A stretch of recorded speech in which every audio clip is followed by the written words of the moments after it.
mpendwa, mtu anaposimama hapa usikie anasema nini. Ukiwa mareserve huko na heshimu, okay.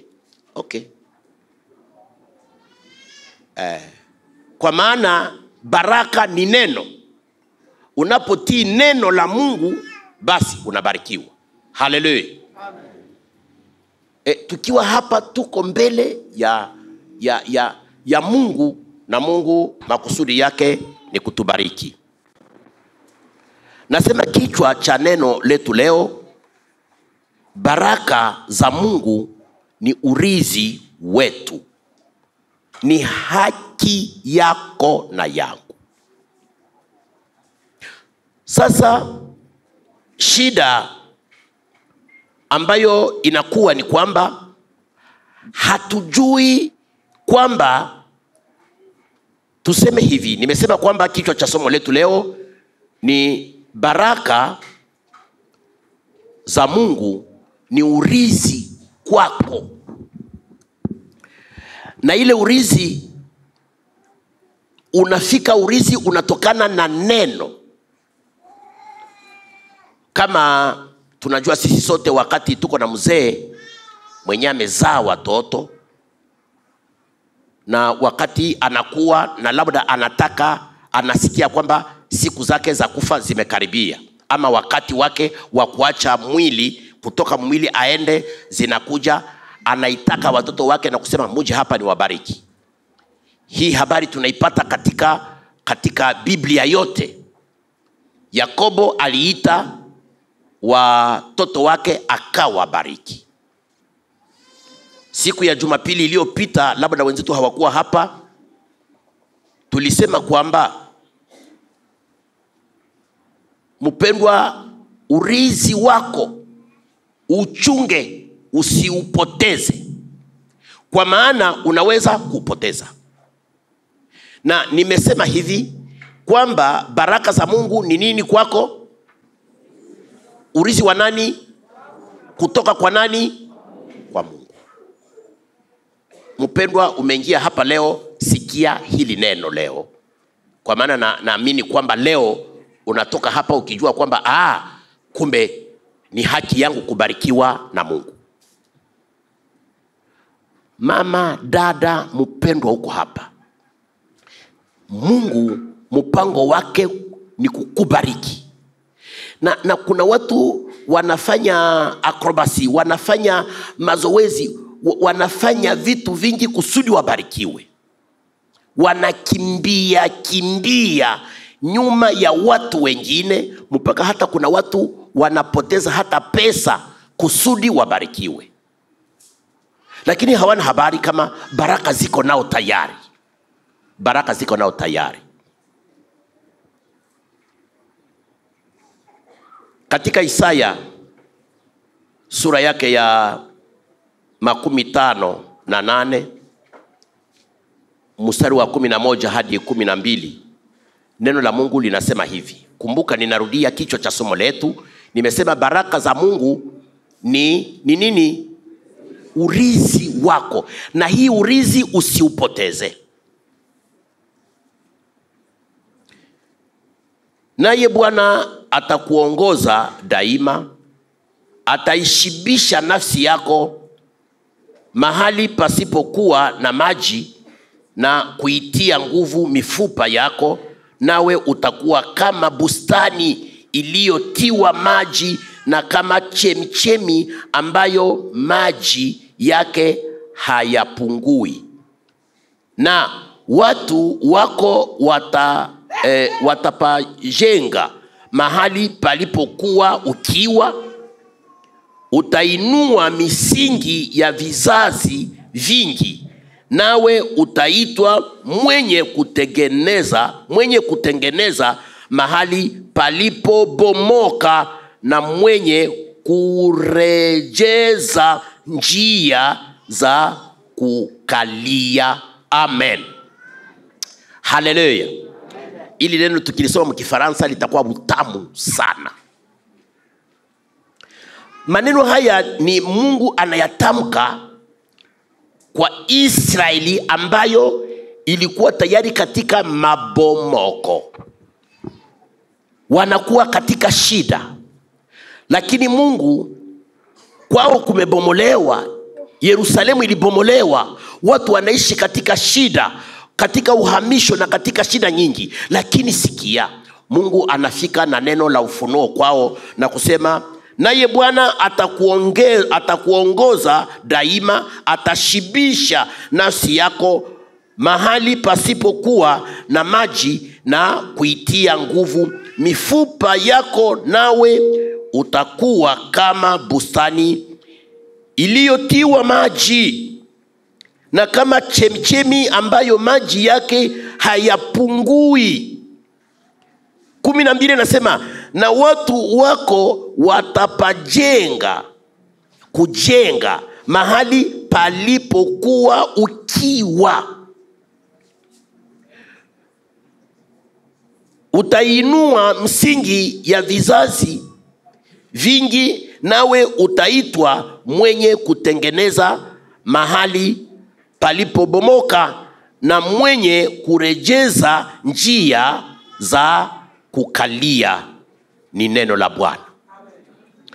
Maneno haya kidogo labda hujayasikia, lakini ukiniruhusu kurudia kwa ile shahidi letu la kwanza la ile siku ya Mungu iliyopita, ilikuwa ni katika Mwanzo sura yake ya 12 wenyewe tulikuwa nao ile siku.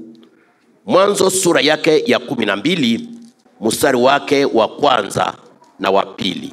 Neno la Mungu lilisema hivi ile siku: basi Bwana akamwambia Abrahamu, toka wewe katika nchi yako na katika ndugu zako na nyumba ya baba yako, hata nchi ambayo nitakayo kuonyesha, na nitakufanya wewe kuwa taifa kubwa, na nitakubariki, nitatukuza jina lako, nawe uwe baraka. Haleluya. Ukisikia kaneno kahivi, utoshe jina la Ibrahimu pale, tiako jina lako. Amen. Nawe uwe baraka, na nitawabariki ambao wanaokubariki, naye ambaye anakulaani nitamlaani vile vile, na ndani yako, kisha sikia hili neno, na ndani yako jamaa zote za nchi watabarikiwa. Amen. Nimesema kwamba baraka ni urithi ambao tunapata kutoka Mungu. Kwa nini? Mungu anapoumba mwanadamu, wakati Mungu aliumba mwanadamu, Adamu na Eva ni watoto wa Mungu. Tukisoma katika kitabu cha Mwanzo, kuanza sura yake ya kwanza na mstari wa kwanza, anasema, hapo mwanzo Mungu aliziumba mbingu na dunia, ilikuwa ukiwa katika dunia, akasema nuru na iwe, na nuru ikawa. Na baadaye akaanza kuumba mpaka siku ya sita. Mwisho wa siku ya sita ni kwamba mbele ya hiyo siku ya sita, anaanza kule, anaumba nuru, anaumba nyota, mwezi, wanyama bahari, maji, samaki, tembo na kila kitu, vitu vyote. Akaumba dhahabu na vitu vyote duniani akaumba Mungu. Wakati Mungu anafikia kwa hii wakati karibu kidogo anataka kumaliza, akaumba mwanadamu. Mtu ndiye wa mwisho aliumbwa, na huyu aliyeumbwa kwa mwisho ndiye murithi wa baraka zote za Mungu. Ndiye yule ambaye alifanya Mungu aumbe vitu vingine vyote. Kule kwa masomo ya teolojia ambako tunapitaka, ambako tunasoma, kuna walimu wanataka kutudanganya wakisema hivi kwamba mtu naye ni kiumbe katika viumbe vingine. Ni kwamba mtu na tembo na muti na nini tena na migomba na mtu wote biko sawa, toutes sortes de créatures, ndio wanatuambia. Na kuna watu wenyewe wanasema les amis de la nature, wanasema kwamba mtu asijione kama ye njo peke kiumbe cha Mungu chenye kiko na valer, na mtu naye iko sawa na samaki, iko sawa na tembo, iko sawa na nyoka. Na nilikuwa nafasi moja tulienda kutembea na wazungu fulani katika bustani ya kwenda kutembelea wanyama, fasi wanachunga wanyama. Anakamata nyoka, anaitia mshingo, na wakati moja anaikamata, na akikuona unaua nyoka na kukemea, no, unaua nyoka kwa nini? Sina hiyo ni kiumbe. Ukikata muti, ukikata kitu kingine, anasema wewe na muti muko na valere moja. Mimi nasema hapana. Mtu ni mtoto wa Mungu ambaye Mungu alipomuumba akaweka roho yake ndani. Viumbe vingine vyote havina roho wa Mungu. Viumbe vingine vyote havikuwekwa uhai na Mungu. Ni mtu tu alipoumbwa. Tembo walikuwa wamekwisha kuumbwa, ng'ombe wamekwisha kuumbwa, na vitu vingine vyote vilikuwa vimeumbwa. Alikuwa anasema na kitu kinakuwa, anasema na kitu kinakuwa, akasema na lakini alipoumba mtu akamutengeneza, peke yake akaingia katika kazi. Anasema tuumbe mtu kwa mfano wetu. Akatengeneza. Akisha kutengeneza Adamu na Eva, na hii tunaipata katika kitabu cha Mwanzo sura yake ya kwanza mstari wake wa 27 na 28. Neno hili tunalisoma wakati wa kubarikia ndoa. Biblia inasema hivi katika shahiri hili, Mwanzo sura yake ya kwanza mstari wake wa 27 na 28.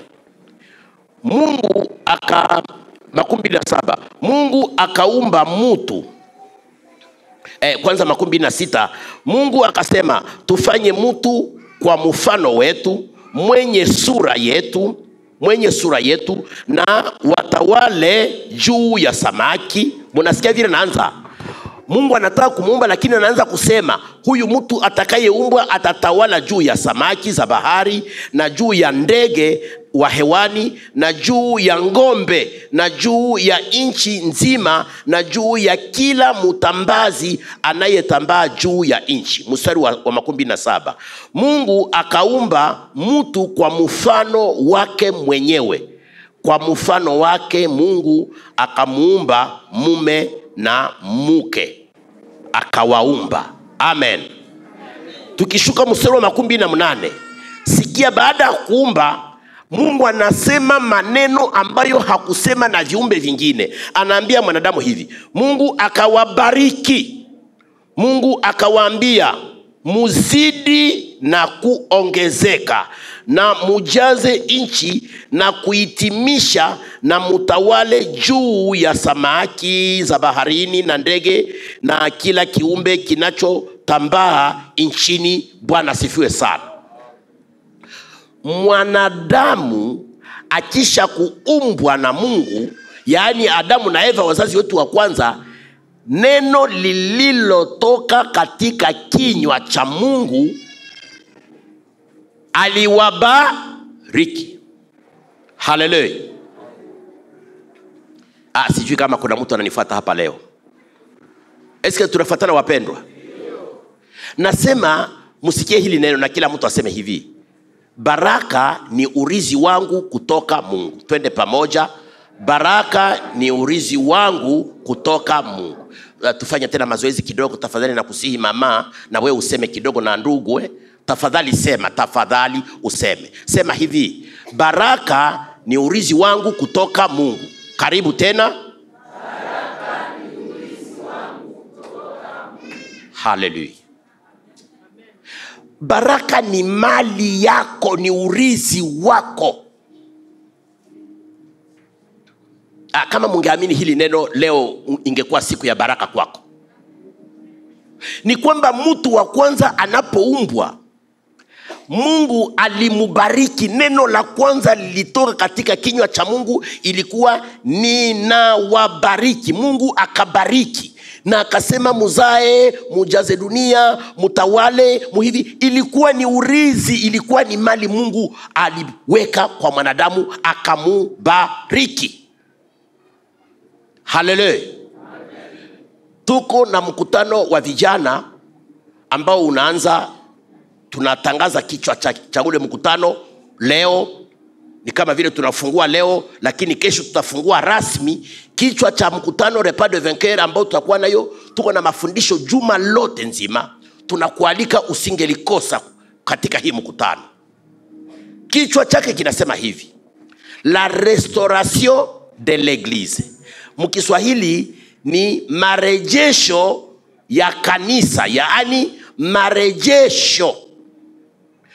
Restauration ni nini? Restauration ni kwamba mkifaransa inakuwa butamu kidogo, kwa maana iko rahisi. Restaurer signifie rétablir, donner son état initial à quelque chose. C'est-à-dire remettre quelque chose, ou bien remettre quelqu'un dans son état initial. Kuweka kitu katika hali yake ya kwanza ya asili aliyokuwa nayo kwa mwanzo. Ndio inaitwa kurestore. Kiswahili chetu ni kigumu kidogo, kinaitwa ni kurejesha. Marejesho, restauration. Ni kwamba mtu mmoja alikuwa na hali nzuri mbele. Tuseme wenzetu ambao wamekimbia miji yao, kuko wenyewe walikimbia iko saa miaka 3, walitoka katika nyumba zao. Kama nyumba zile watazikutana zitakuwa zilisha bomoka, zilisha haribika, vitanda vilisha kuchakara. Watakachokifanya ni kujenga upya ile nyumba, yaani ni kurestore, ni kurejesha hali ya kwanza. Ni kwamba mbele ilikuwa hali mzuri, lakini ikabomoka, na baadaye inapojengwa upya wanasema wanarejesha tena hali ya kwanza kwa nyumba, au wanarestore. Ndio mafundisho tuko nayo, tafadhali usingelikosa. Na ndio kichwa tunafungua leo, kwamba nimekueleza kwamba baraka ni urithi wako. Yaani kitu cha kwanza Mungu alipatia mwanadamu, alifanya nini? Alimubariki, alimpatia baraka. Laana haikukuweko. Leo watu wanakimbia nyuma ya watu wengine, wakisikia tu kuna mtu yuko naombea watu, au mtu fulani, mtumishi fulani, nabii fulani yuko anabariki, ukienda utabarikiwa hivi na hivi, na wanaleta pesa na hivi na hivi. Unajidanganya. Ni haki yako, baraka za Mungu ni haki yako, ni urithi wako, ni urithi wangu. Haijalize mpendwa, unaweza kuona mtu mwenye yuko amebarikiwa, lakini yuko katika njaa, yuko katika hali fulani.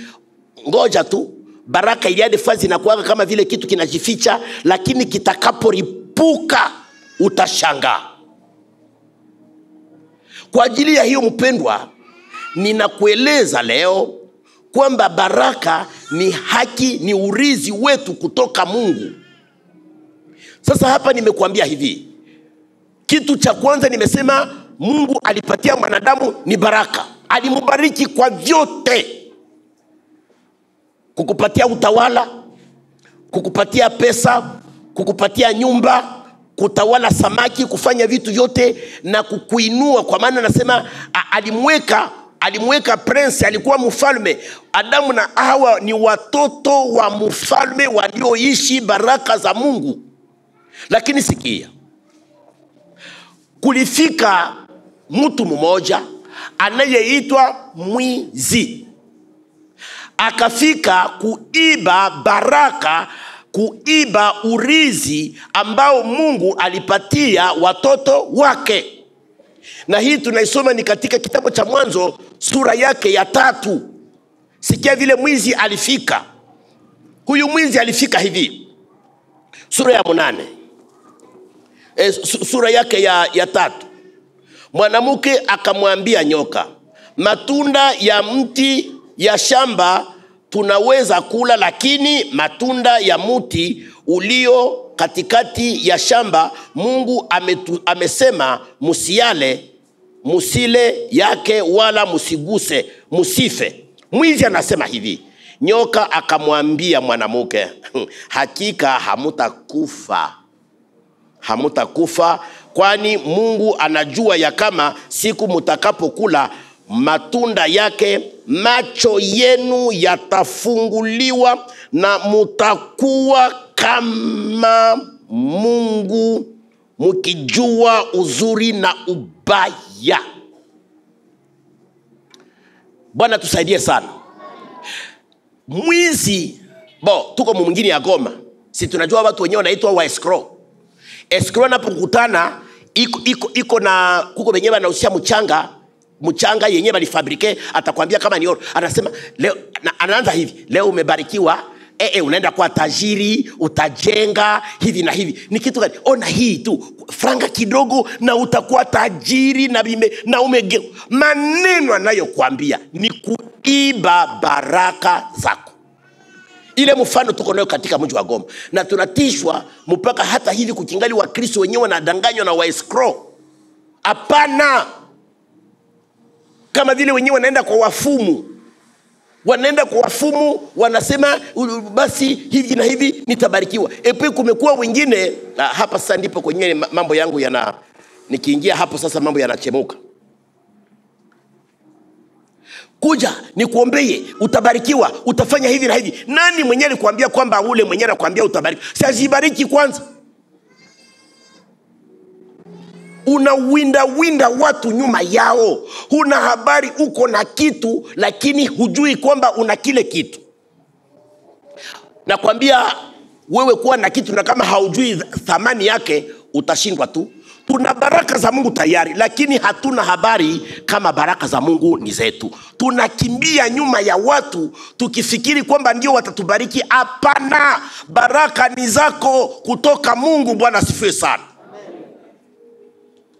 Wakati wetu, lakini ningesema habari kamoja, kahadisi kamoja.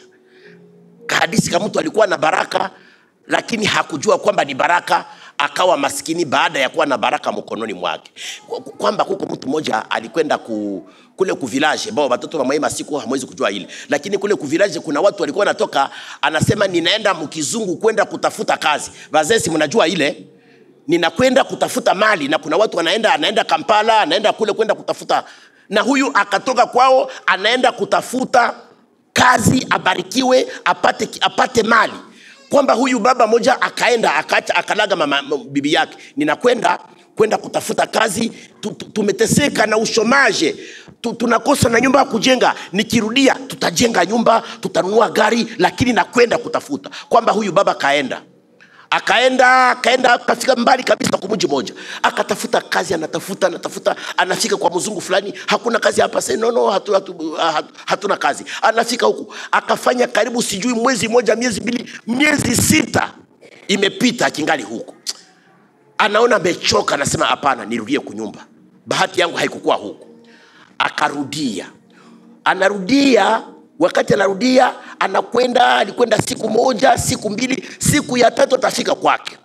Mwele siku ya 3 anatembea karibu, kunataka kucha, aliamkia asubuhi, kumbe mgulu yake ikagonga mfuko moja, ikagonga kitu moja chini.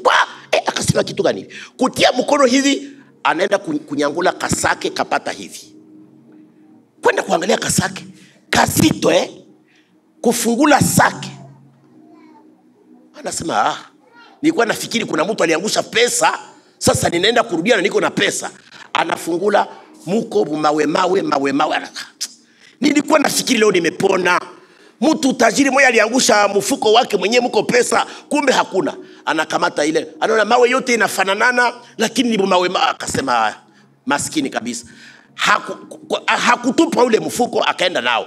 Sasa karibu na kwake, ametembea mchana, alilogota asubuhi. Sasa kumbe anafika fasi moja, njia inapita pembeni ya mto mkubwa, lakini njia yake iko tu pale. Anakamata karibu kama anakatupa mumai, anasikia kanalia. Kale kelele kanamsikia, kanampatia furaha. Si wenyewe tulikomalia kwa village tunajua. Kuna wakati mmoja tulikuwa tunacheza kutupa tu mumai au mulaki. Akaenda na kamata kengine, anaenda. Anafika tena na kamata kengine, anaenda.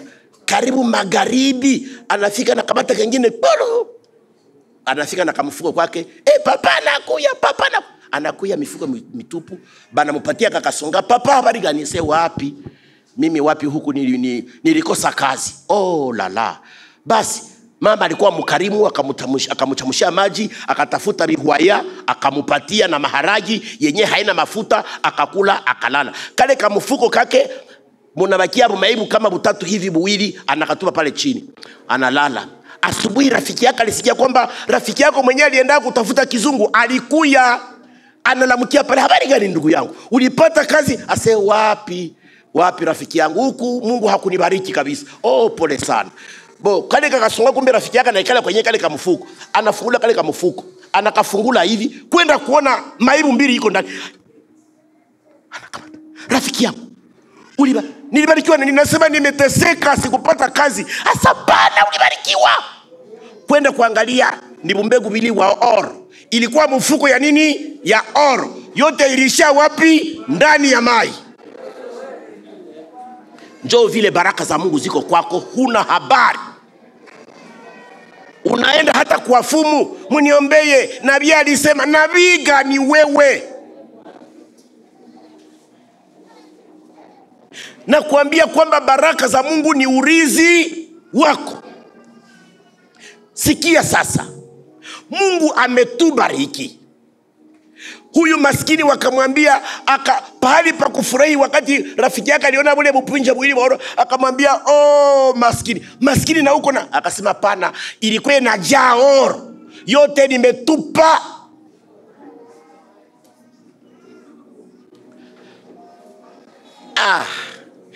Kuko mtu hapa, mama uko hapa, kijana uko hapa, dada uko hapa, wewe ulishajipatia jina semi balishanipa mikoshi, mpaka uko naenda sema kuombeye kwa maana ulishapewa mikoshi. Nani alikuambia? Ni shetani ndiye amekuambia vile kusudi akutese. Lakini nakueleza leo, sikia hili neno, kwamba baraka za Mungu ni urizi wako. Haleluya. Amen. Yatosha wewe usikie neno la Mungu. Na neno la Mungu linatuonyesha namna gani baraka za Mungu alisemaka. Na nimekuambia kwamba zile baraka shetani ndiye alitunyang'anya nazo. Lakini sikia, Mungu katika upendo wake, wakati shetani alitunyang'anya zile baraka, wakati unafika ya Ibrahimu, Mungu akapanga mpango ya kurudisha zile baraka zenye zilipotea katika shamba la Edeni. Na ndilo lenye anasema kwamba anaambia Ibrahimu, kupitia wewe mataifa yote yatabarikiwa. Ni kitu gani Mungu alitaka kuambia Ibrahimu? Ile siku ya Mungu tulisema kwamba Mungu alikuwa anatabiri kwamba katika Ibrahimu Yesu ambaye ni baraka atatokea ndani yake, na kila atakaye muamini na kushika neno la Yesu atabarikiwa. Haleluya. Nimekuambia kwamba shetani ni mwizi, si ndio? Haiko maneno ya kushitungia, ndio Biblia inasema. Tusome katika Yohana sura yake ya 10. Sura ya 10, Yesu ndio mwenyewe alienda kuleta ile siri. Shetani ni mwizi, aliiba baraka zetu. Yohana sura yake ya 10 mstari wake wa 9 unaanza hivi: mimi ni mlango, kama mtu ataingia kwa mimi ataokolewa, na ataingia na kutoka, naye atapata chakula. Mwizi hakuji ila aibe, achinje na kuharibu. Mimi nimekuja wapate uzima na waupate tele. Ayaya. Haleluya. Amen. Yesu anasema kwamba yeye ndiye mlango wa baraka. Yeye ndiye anaturudishia baraka zenye shetani alituporaka kaiba pale katika shamba la Edeni. Na hii Yesu anakuja kuturudishia baraka zile zenye Mungu alitangazia Ibrahimu. Ndivyo vile tulisema siku ya Mungu. Na sasa Yesu anasema kwamba mwizi alikuja kuiba. Na kule kuiba aliiba. Sasa anasema kwamba huyu mwizi alikuja kuchinja, kuua na kuharibu. Foyer ngapi leo? Foyer, bunyumba ziko amperile, zinakufa, zinavunjika. Shetani anapoingia anabomoa nyumba. Anaingiaje? Au ni mama au ni baba wanakaribisha mtu fulani na kwa mwisho huyu mtu anabomoa. Mama anatoka nje anaenda kutafuta wanaume wengine kule. Hakika ni shetani unaleta, na haiko wewe peke utakufa, na watoto na progeniture na mambo mengine yataharibika, hata kazi. Baba unaanza kutoka nje huko na kazi nzuri. Mungu wa watu nimwambie vile anakupatia lufaranga lukisha kuja ule mwenyewe huko naye alishakuwa wa zamani, hana tena sura ya sasa. Na wengine wanasema yakosi na mimi nikwenda mpeleka kusalo. Hapana, kupeleka bibi yako kusalo, ile originale ndiyo baraka yako. Haleluya. Mnajua vitu vyote vya kudanganya bana bipamba pambaka bana pima rese original. Bwana sifiwe. Shetani alikuja kuiba baraka zetu. Na sasa Yesu anasema hapa, mimi nakuja kurudisha zile baraka zenu, na mutapata zile baraka tele. Yatosha usikie neno la Mungu na kulifuata mpendwa, baraka za Mungu zitakuwa kwako. Ni kwa sababu ya hiyo nataka kuambia mtu mmoja leo hapa, kama baraka zako, kama unasikia unaishi katika upweke, au sijui umeanguka na umepotoka, kweli zambi egale laana. Kwa maana baraka zinafuatwa baraka, kinyume chake ni laana. Na baraka na laana iko vitu mbili vyenyewe vinafuatanaka hivi. Saa hii tuko na mwangaza humu. Pale kukiingia tu kijana aguse kwa ile interpire akate ile kurapa, na tunasikia giza na kuja mara moja. Ni kwamba giza ni laana. Yaani laana ni sawa na giza. Wakati zambi unaingiza ndani yako, unazimisha taa ya Mungu, na mara moja laana naingia, anakuja ni kuharibu na kubomoa. Lakini Bwana anataka zile baraka zako zilizobakia, zilizopotea, akurejesheye. Baba, ulikuwa na mitugari ngapi? Au unataka mitugari ngapi? Mama, kijana, na kuambia ushike neno la Yesu. Unaposhika neno la Yesu, unapochagua Mungu, baraka zako zinarudia. Hata ungetoka katika maisha mambovu, umeteseka siku nyingi, sikia hili neno. Utafikiri unalisikiaga kila siku, lakini acha nikwambie leo ni neno mpya, na ni ujumbe kwako mpendwa, ni ujumbe kwako dada, ni ujumbe kwako mama, kwamba Bwana anataka kukurejeshea baraka zako. Haleluya. Baraka zipo katika kutii neno la Mungu. Ndivyo anasema tukisoma katika kumbukumbu la Torati. Kumbukumbu la Torati, hapa tunapata namna gani tunapata baraka za Mungu. Baraka za Mungu zinakuja kwetu namna gani, zinarudia kwetu namna gani? Kumbukumbu la Torati sura yake ya 11 mstari wake wa 26 anasema hivi. 11:26. Angalieni, ninaweka mbele yenu leo baraka na laana. Iko vitu mbili vyenye vinafuatanaka. Kimoja kikiingia kingine kinakimbia. Kingine kikikimbia kingine kinaingia. Anasema hivi. Mungu anasema na Israeli, nimeweka mbele yenu leo baraka na laana. Anasema baraka yani utapata baraka kama mutakaposikiliza maagizo ya Bwana Mungu wenu ambayo niliyowaagiza ninyi leo. Na laana utaipata namna gani? Laana kama musiposikiliza maagizo ya Bwana leo kwa kufuata miungu mingine ambayo hamuijue. Bwana atusaidie sana. Eske kuna mtu ananisikia hapa? Tafadhali mnipepee hivi kidogo tu, kidogo. Bwana asifiwe sana. Asante. Hapa Mungu anafungua vitu wazi. Ikiwa ni baraka za Mungu, sikia, usihangaike na kitu kisipasuke. Useme mbona nilishakuwa mwa hii hali siku mingi na balishaniambia na nabii alishasema. Wewe unaenda kule kwa sababu huna habari.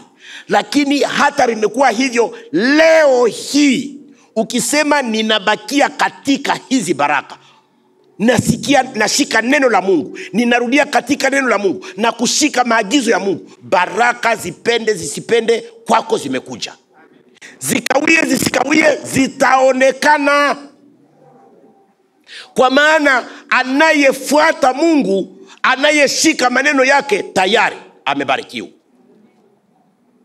Hivi ndivyo Musa anataka kuacha Israeli. Anasema msikie maneno ninayowaambia leo. Mungu ameweka mbele yenu baraka na nini na laana. Kuko papa mwe hapa iko anasema hivi, mbona vyangu mimi vilishaharibika tu na sijui na lauda unaanza kusema sasa ninaanza kuzeheka sawa vile ule mzee mwenyewe anahubiri pale. Usiniambie niko nazeheka. Zaburi anasema hivi kwamba wanaoishi katika baraka za Bwana watatoa matunda hata wakati wa uzee. Si Ibrahimu alipata mtoto na alishakuwa chuchuchu. Mifereji ilisha akazaa. Haleluya. Mambo yako kukawia isikutishe. Kitu tu kimoja, angalia urudie kwa Bwana. Utengeneze tena njia zako na Bwana. Kama vile Mungu aishivyo, mwaka kesho utatushuhudia. Urudishe njia zako kwa Bwana. Tumalize na hii habari ya huyu binti mmoja. Binti mmoja alikuwa anaitwa baba yake Mikoshi, mama yake Mikoshi, ndugu zake ba Mikoshi, jamaa lote ilikuwa nini? Mikoshi. Mnajua kuna watu hapa wanaenda kwa manabii. Nabii anakuambia hivi, laana uko na peshe wanaitaka kama laana ya vizazi, laana ya inaonekana kule. Okay, kama nabii alisema vile, okay, ukubali. Sababu inawezekana uliingia pabaya na kweli kuna mmoja wa wazazi wenu alifanyaka vitu vibaya. Aliendaka kuwachawi akafanya pakte. Akafanya pakte ni nini? Agano na shetani. Hakika kama uko mzazi ukifanya mapatano na shetani, itafuata watoto wako na wengine watakuja na unasikia kizazi chote kilishakuwa cha walaanifu. Hata unatoka kizazi kama na kile, kuna namna ya kukata ile laana. Sikia itakatika namna gani? Muniruhusu tu mbele tumalize tusome habari ya huyu Mikoshi. Sawa? Tusome kitabu cha Ruti sura yake ya kwanza. Kitabu cha Ruti sura yake ya kwanza ni kitabu ambacho kinakuwa mbele ya Samueli. Ni kitabu kidogo sana. Ukisoma Yoshua kisha nyuma ya Yoshua unapata Ruti mara moja. Ruti sura yake ya kwanza. Kama vitu yako vilishakwama, na leo tutaomba kwa mtu mwenyewe anajua kwamba vyangu vilishakwama, leo tutamwombea na Mungu atende. Lakini condition ni kwamba utii kufuata maneno ya Mungu. Utii kufuata Mungu. Sikia habari ya Ruti. Ruti sura yake ya kwanza mstari wake wa 16. Biblia inasema hivi. Sasa naanza wa 15. Akasema, tazama Shemeki yako amerudi kwa watu wake na kwa Mungu wake. Rudi wewe umfuate Shemegi yako. Sikia 16.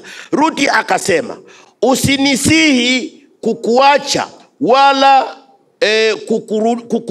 kurudi nisikufuate, maana pahali wewe unapokwenda nitakwenda, na pahali wewe unapokaa nitakaa. Watu wako watakuwa watu wangu. Na kwa mwisho sikia, na Mungu wako atakuwa Mungu wangu. Amen.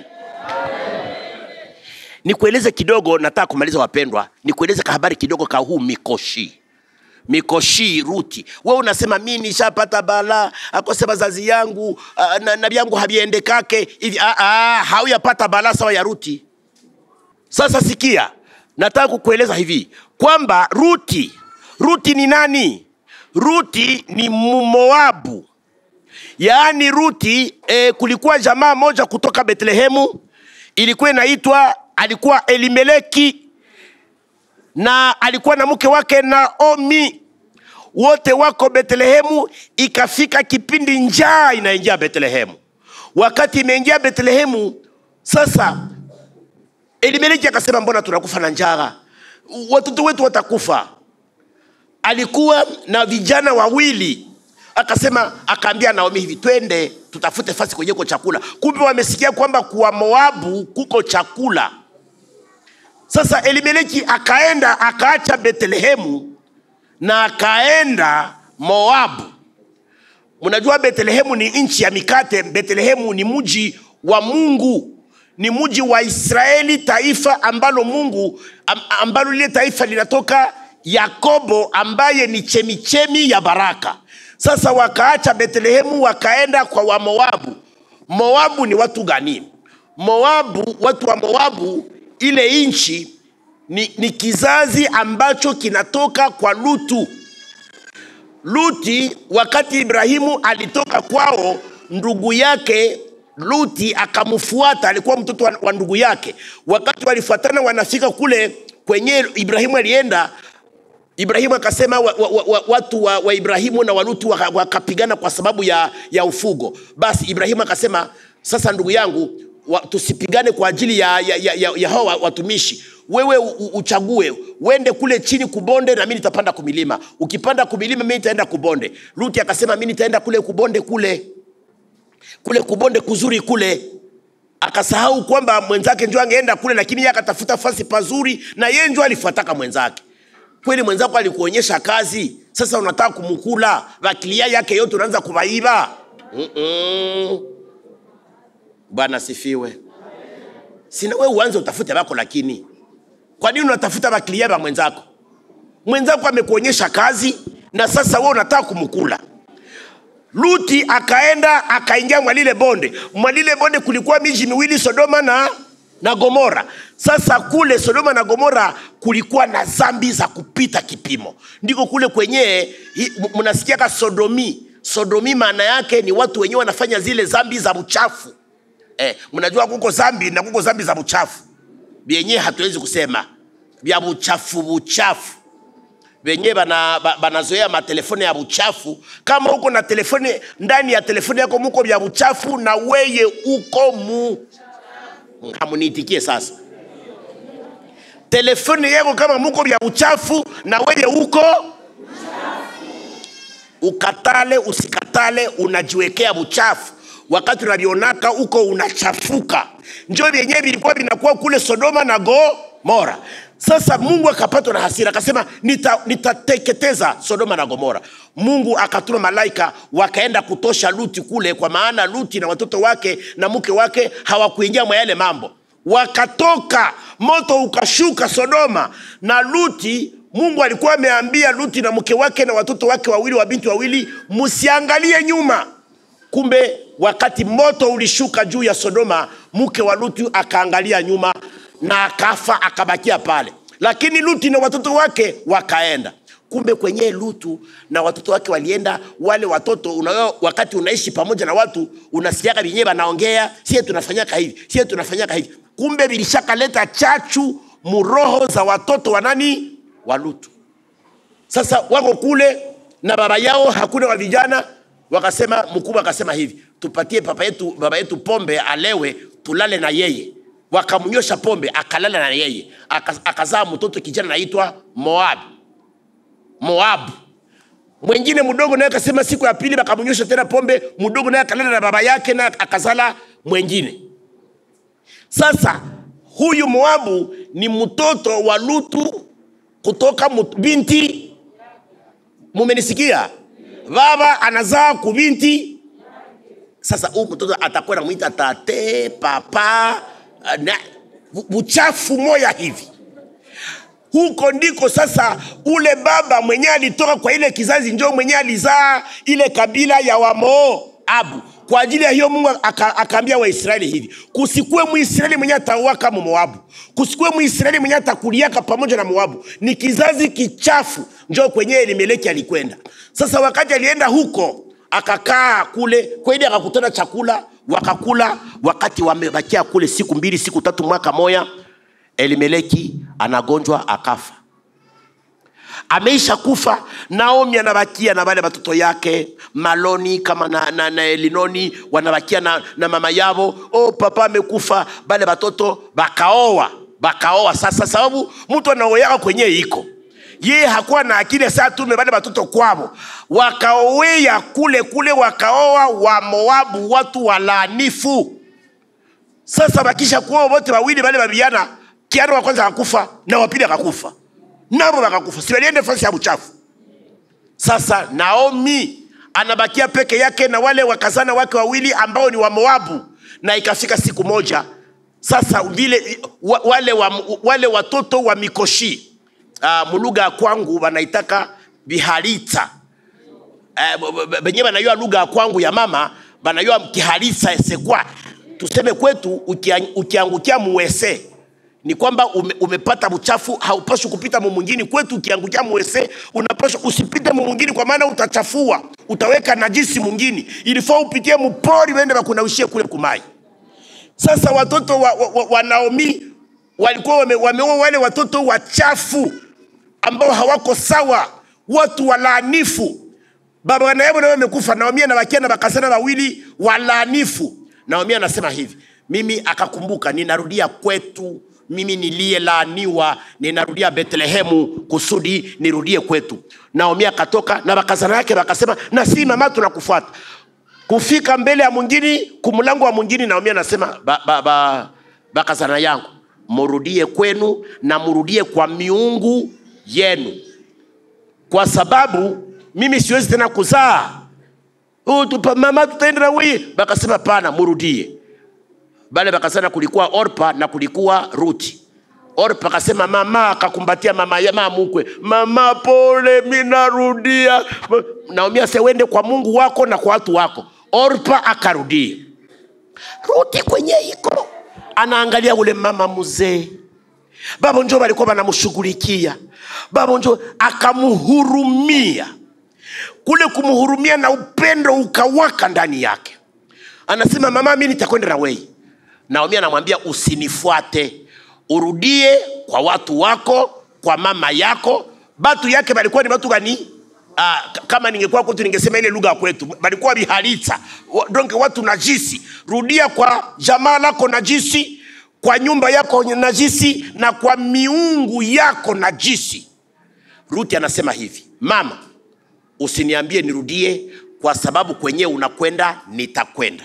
Watu wako watakuwa watu wangu, nafasi yako itakuwa nafasi yangu, nafasi kutakuwa kwangu, na Mungu wako atakuwa Mungu wangu. Haleluya!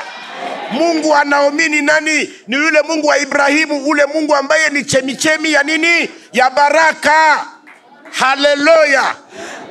Ruti alipo tu sema hivyo kwamba akakiri jina la Mungu ndani yake, ile ulaanifu na uchafu yake yote saa ile akageuka. Tunasoma wapendwa, saa zetu zinaisha, wenyewe watakuwa hapa kesho ndio tutafasiria hili neno. Tukisoma Ruti sura yake ya 4 mstari wake wa 17. Wow! Sura ile mstari wa 17 kitabu cha Ruti, sikia maneno yenyewe nakuwa pale ni ya kutisha. 4:17, 14:17 inasema hivi. Inasema kwamba wanawake wakamwambia Naomi, Bwana abarikiwe ambaye hakukuacha leo pasipo ndugu ya karibu, jina lake lisifiwe katika Israeli. Atakurudishia uzima wako, akukulishe kwa uzee wako, kwa maana mkwewe, yani mkazana wake, ambaye anakupenda aliye mema kwako kuliko wana 7 alimuzaa. Naomi akachukua mtoto akamweka kwa kifua chake, akakuwa mchungaji wake. Na wanawake jirani zake wakampa jina, wakasema Naomi amezaliwa mwana, na waliita jina lake Obedi, naye ni baba yake Yese aliye baba ya Daudi. Haleluya, haleluya. Wapendwa, huyu Ruthu aliyekuwa najisi, aliyekuwa chamikoshi, alipokiri jina la Mungu, anasema anaacha miungu yake. Sasa Mungu wa Naomi ndio atakuwa Mungu wake. Mara moja baraka zikamjia. Alipokwenda na Naomi, wakafika kule, mkanyumba kenye kalishabomoka, lakini baraka za Mungu tayari ziko juu yake. Anakwenda kutafuta ngano, wanakula. Kwa mwisho mtu anayeitwa Boazi anampenda, aliyekuwa murizi akampenda, akamwona huyu Boazi alikuwa tajiri. Boazi alipooa Ruthi akazaa Obedi, Obedi akazaa Yese, Yese akazaa Daudi, Daudi akazaa Yesu. Haleluya. Na leo mahali popote injili ya Yesu inahubiriwa na Ruthi anahubiriwa. Tukisoma katika Mathayo wanaandika sasa vizazi vya Yesu, utasikia jina la Ruthi liko mule. Amekuwa mbarikiwa. Mpendwa, mateso yenyewe umepitia ya siku nyingi. Labda tangu ulizaliwa haliendekake, unafanya hivi vinaporomoka, unafanya hivi, wengine wameenda, wengine wamekuja, wengine wameendelea. Achana na ile ilikuwa yao, na wewe saa yako imekuja, baraka zako ziko tayari. Mungu anakuja kukubariki mpendwa. Yatosha usikie maneno ya Mungu. Tumesoma katika Kumbukumbu la Torati kwamba laana ni kuacha maneno ya Mungu, baraka ni kushika maneno ya Mungu. Tunapomaliza, acha nikuulize hivi mpendwa, tuko na mafundisho mengine nasema la restauration de l'église. Yani restauration église ni nini? Ni wewe na mimi. Ni kwamba marejesho ya kanisa. Nasikia neno la Mungu nasema hivi, kuna mtu hapa amengoja siku mingi sana baraka zake, lakini nakuambia kwamba leo baraka zile zinakuja. Nakuambia kwamba baraka zile zinakuja. Zinakuja namna gani? Utakapotii neno la Mungu na kutengeneza maisha yako. Kuna watu wanafikiri kwamba kuko watu nabii, utafika mtu kwa nabii anakupakala baraka hivi. Mimi nasema hivi, hakuna nabii anabariki mtu, mtu anajibariki mwenyewe anapotii neno la Unapotii neno la Mungu unabarikiwa. Kuna baraka zile ambazo zinatoka vizazi, zinatoka Ibrahimu, na kuna baraka ambazo zinatoka viongozi, zinatoka baba na mama. We mtoto hawezi kubariki baba. Inawezekana? Ni baba ndiye anabariki mtoto. Kwa nini? Katika Zaburi ya 133 inasema ni vizuri namna gani watu kukaa pamoja kwa umoja. Ni kama vile mafuta yanatoka wapi? Yanatoka juu kwa ndevu za Haruni na kushuka. Inasema ni kama vile umande, yaani mlima wa Hermoni ulikuwa juu ya Sayuni. Si mnajua hapa Kunyiragongo ama chini ya Karisimbi kuna hii milima hingine. Sasa Hermoni ilikuwa sawa vile ile Karisimbi, na Yerusalemu ilikuwa sawa vile chini. Ndio anasema ni kama vile umande unaotoka Hermoni na kutiririkia wapi? Sayuni. Wapendwa, hii ni sheria ya Mungu. Usikie neno hili wapendwa. Haiko kila mtu mbarabara atakwambia umebarikiwa na umebarikiwa bongo. Baraka zinatoka Mungu na zinafika kwa Haruni, na Haruni naye anazishusha kule chini. Amina. Ni kwa ajili ya hiyo neno la baba, Mungu ndiye aliagiza ile. Mungu alisema kwamba baba atabariki mtoto. Baba anaposema hata baba yako ni mulevi, hata baba yako ni chafu, angalisho na neno. Baba ni baba, mama ni mama. Uwe tajiri namna gani upande juu, ule baba mwenye iko na mafunza, kweli unamshinda mali, kweli hivi, lakini neno lake linaweza kuporomosha mali yako yote. Neno lake linaweza kukuinua na kukupandisha juu. Kwa maana ndiyo principe divin. Tuko katika kanisa. Mwa hii kanisa watu yote balisha kuwa kubariki watu nabii. Na mie hapana tu ule mchungaji. Hapana, nisikudanganye. Basi kudanganye. Mchungaji huko wa Hermoni, baraka zako zinatoka hapa. Hii mikono huu bwana mfupi hivi mweusi ndiko kwenye chemichemi za baraka.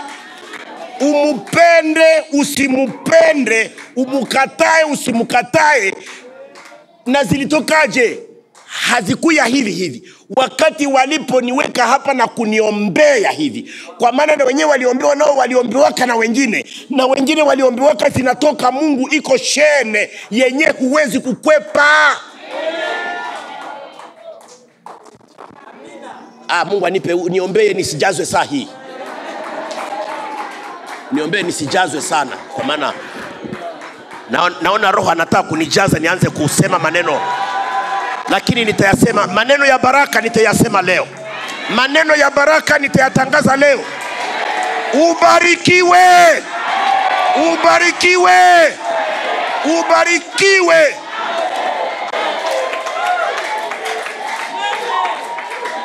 Hallelujah.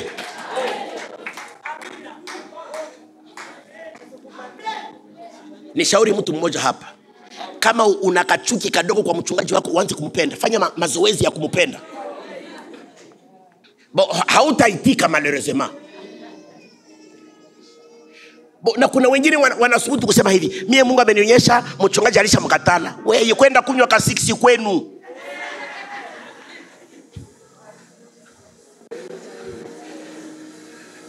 Nikifanya zambi mimi, Didia akifanya zambi, basi. Lakini hata ninaanguka, angalisho. Bahati yangu siwezi kuanguka kwa maana Yesu yuko pamoja na mimi. Hii ni shauri ninawapatia leo. Ule baba, ule mama mwenyewe mko naye mnyumba. Ule baba na ule mama, ule mzee mwenyewe mko naye mnyumba. Kama ulikuwa unaanza kumunegelesha sahanisha nisumbua, leo ufike tena umutengeneze kama mchuzi na umupatie hivi. Yakobo akaambia nani Isake, akaambia Esau, wende unitengenezee ka chakula vile unanitengenezea ka nikubariki. Kweli akakwenda kutengeneza, lakini kumbe Esau, tulisema si kwa Mungu, alikuwa alishauzisha. Attention na neno. Unasema mie ule mchungaji siko muvi yake, na baraka yangu unaikosa. Unaikosa. Hata mimi nakubariki kama wewe ulishasema sitaki ule mchungaji, na zangu huzipati. Hororobo shandorobo takarabashika. Hira rabashondorobo taira. Gogorobo shakaira. Rako kokorobo inda. Ritabasaka ishaka. Rorobo shandaragataira. Hallelujah.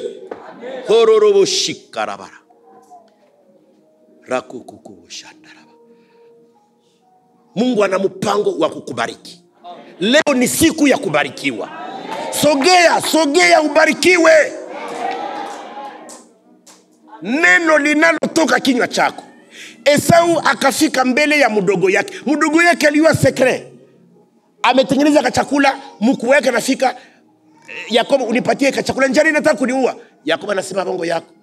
Kama unataka nikupatie, unipatie urizi wa kwanza. Kwa maana cedre droit murizi wa kwanza ndio mwenye baraka. Sasa Yakobo akasema uchukue urizi.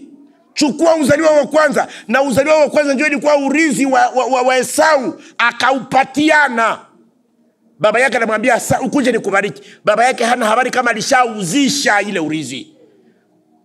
Yakobo amesikia mama yake anamwambia wende haraka. Mama yake anatengeneza. Yakobo anataka kuogopa, na mama yake anamwambia usiogope. Ni kama mama yake alikuwa anajua ile secret. Anatengeneza chakula, anafika kwa baba yake Isake. Isake anasema mbona sauti ni ya Yakobo, lakini mwili ni wa Esau. Ufika hapa nikuguse. Anamugusa, anasikia harufu ngozi ya kondo. anamubariki, anamubariki, anamubariki, anamubariki, na anasema na ndugu zako watakuwa watumwa wako, watakuwa chini yako. Yakobo anatoka, Esau anakuja, papa mimi nakuya. Ni nani ule? Si ni mimi mtoto yako nani? Esau. Baba yake na akalalamika, oh mtoto yangu, ndugu yako alishabeba baraka zote. Papa pana, na mimi unibariki. Sasa hakuna tena. Mpaka sema basi na mimi unibariki kadogo. Hakuna. Bwana akubariki. Wapendwa, hii ni unabii. Ukisikia neno la Mungu na kulitii, Mungu anakubariki. Wewe na mimi, baraka za Mungu ni haki yetu. Hatuna haja ya kwenda kukimbia kwa mtu unibariki. Nimesema baraka zinatoka juu. Zinatoka juu. Mungu ndio vile alizipanga. Hapana kukimbia kunemporte kimu barabara. No. Zina taratibu yake. Na Mungu mpango wake ni baraka kwako. Unahitaji tu kutembea njia ya Mungu na utaona mkono wa Mungu. Tuombe.